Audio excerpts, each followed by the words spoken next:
Fleming here in the Philippines. It's nice guitarist, isn't it? Anyway,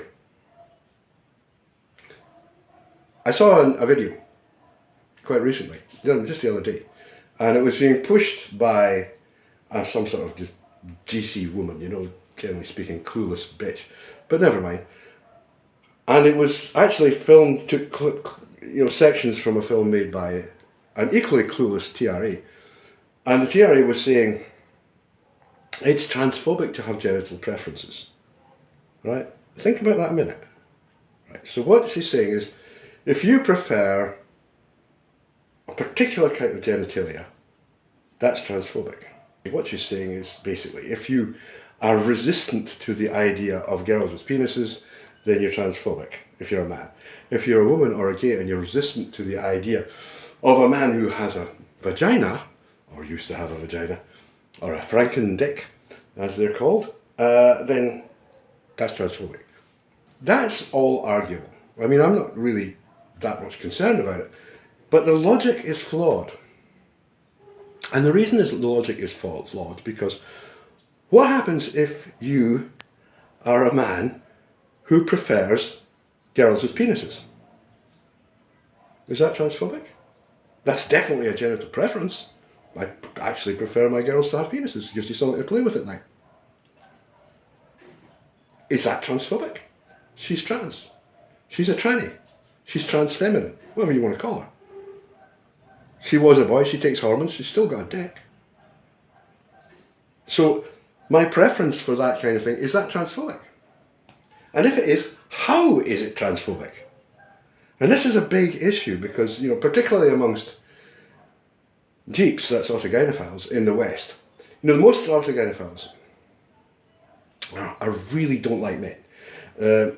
Especially in the West. It's not the same here, but in the West they really are seriously androphobic. And that's because they have viciously severe internalized homophobia.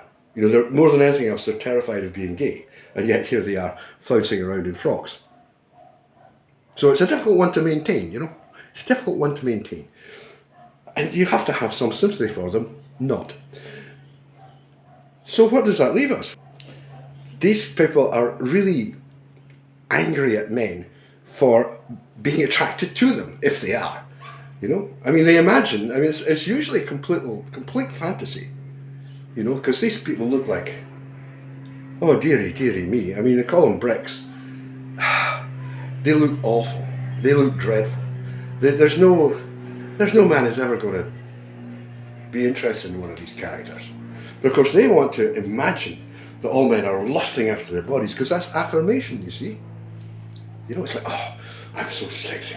But all these damn chasers. Oh, they're horrible. Oh, they're horrible people. But actually, she's just getting validation from the imagination that somebody somewhere might actually think she's sexy. I think you're insane, but never mind. I don't think you're sexy. It's you're nuts. Autogynephilia is, I'm sorry, it's a mental disorder.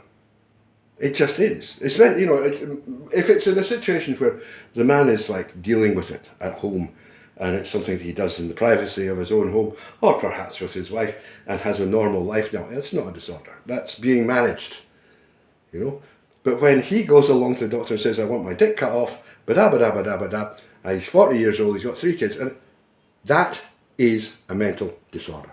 Sorry. You're bongy. You can never be what you're trying to be. You cannot be a woman. It's not possible for you. So back off. Anyway, that was what I wanted to get into, and to talk a little bit about this idea that, it's not really transphobic to have genital preferences. If I like girls with penises, that's a genital preference. Yet they are trans. So how could I be transphobic? So the logic of that statement basically collapses the instant you try to apply it. And it's a general rule, if a statement cannot be applied generally, then it's very questionable. I think a lot of the resistance to transfeminine people, transfems, who are not using trans women anymore, transfems, is because I think there are 2 main reasons in the West. And the first is that Western, particularly US men, are deeply, deeply insecure in their own masculinity. I mean, they are incredible. It's just so fragile. And they've been made more fragile over the last 50 years because of feminism, which constantly, feminism started off perhaps as being something reasonable. Okay, we want the same pay for the same work. That's fair enough. We want this, that, and the other. I mean, they had to vote for a long time before that. We want equality. That's fine. That's fine. Nobody ever argued with that. But it turned, really within a very short period of time, within 10 or 15 years from its inception, it turned into man-hating. It's like, let's just put down men. Men are the cause of all the problems. Men are evil. Let's just insult them all the time. And let's stop them being masculine. Let's prevent boys from being masculine. So, of course, in the USA, where these pernicious attitudes, the USA is the motherlode of bad ideas, that's where they get the most traction. It's like, nobody here is going to pay, F off, laughs up his sleeve, except I'm not wearing a shirt. It's just not going to happen, but it happens there. So men there are incredibly fragile. And what happens is that they're afraid that contact with a person with a penis will mean they're gay. Because the other thing is, they're intensely, internally homophobic. They have internalized homophobia. It's like, I would hate to be homosexual. I mean, I don't know how you actually define that. I mean, how would you know? If you're not homosexual, how would you know how awful it was to be homosexual? I'm not saying it is, but, the question is silly. If you're a homosexual, then I presume you're okay with it. Some maybe not be. But this is the point, that the standard issue Yankee male, the Yankee doodle, has got massive internalized homophobia. It's like, anything that might be possible. I mean, I remember, this is quite recent, on some board or another, which I'd been directed to. And it was a guy, and he was talking, he didn't even wash his bum crack because it was gay to touch that part of the body. And I'm like, Jesus, this guy must really stink. And he was like, no, I don't touch that. No, that's gay. If you clean that, if you touch that area, that's you're gay. And you think, how insane can you possibly be? How lunatic can you possibly? I mean, nobody's suggesting you need to stuck a 6-inch dildo up there. But cleanliness is kind of important, And by the way, boys, you talk to the girls around here and they'll tell you about that. Western men just don't know how to keep clean.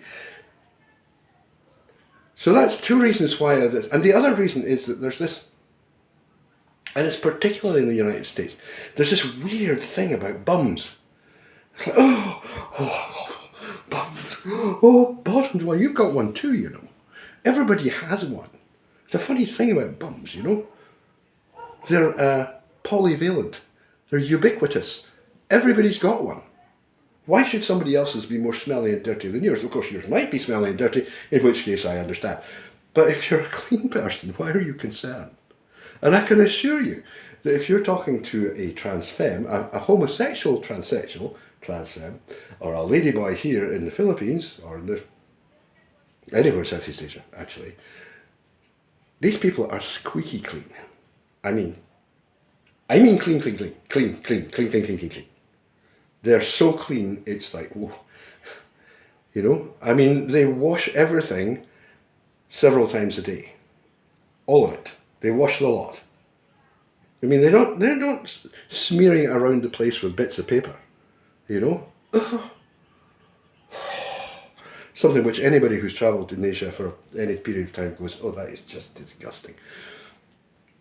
And it is.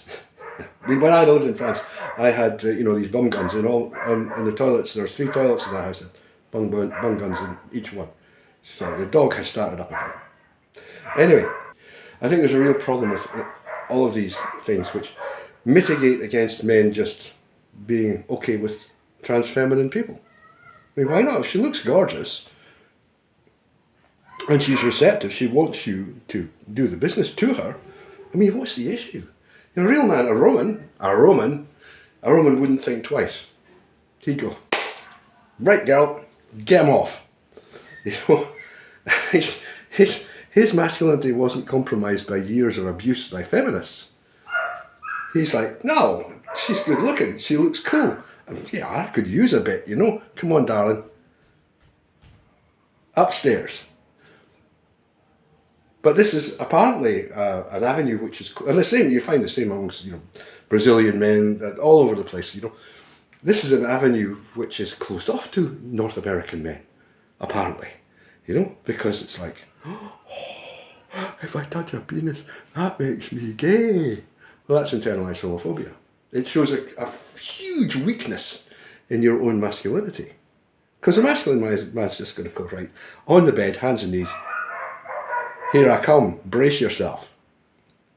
Take care now, bye-bye.